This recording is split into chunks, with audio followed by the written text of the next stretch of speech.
তাণ্ডব সিনেমায় একসঙ্গে দেখা যাচ্ছে সাবিলার নূর এবং শাকিব খানকে। শাকিব খান মেগা স্টার, তিনি ঢালিউডের মেগা স্টার, এবং সাবিলা নূর নাট্য জগতের একজন জনপ্রিয় শিল্পী। এই দুজনকে ইতিমধ্যেই কিন্তু দেখা গেছে এক ফ্রেমে দেখা গেছে এই দুই শিল্পীকে। ইতিমধ্যে নেট পাড়ায় ভাইরাল হয়েছে তাদের একটি ছবি। তাণ্ডব সিনেমার লিগ একটি স্টিল পিকচারে তাদেরকে একসঙ্গে দেখা গেছে। এই সিনেমায় কিন্তু শাকিব খান এবং সাবিলা নূরের জুটিটা তামাম মানাবে, দারুণ মানাবে এমনটাই সবাই বলছে। তবে দেখা যাক শেষ পর্যন্ত কি হয়। শাকিব খান এবং সাবিলা নূরের তাণ্ডব সিনেমায় প্রচুর অ্যাকশন থাকছে এবং পলিটিক্যাল একটা ছাপ থাকছে এই সিনেমায়। ইতিমধ্যে পরিচালক রায়হান রাফি জানিয়েছে তাণ্ডব সিনেমাটি হবে ভিন্ন দাসের একটি সিনেমা।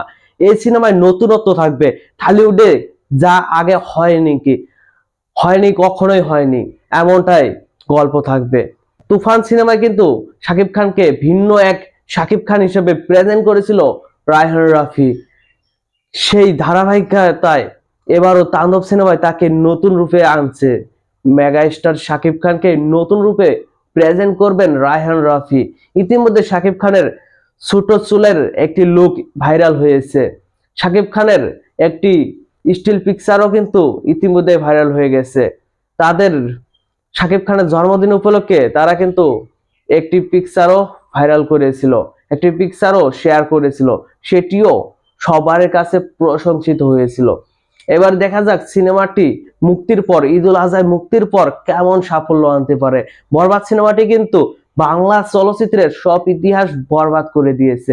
এখন দেখার বিষয় তাণ্ডব সিনেমাটি এই রেকর্ডটাকে কিভাবে ব্রেক করে।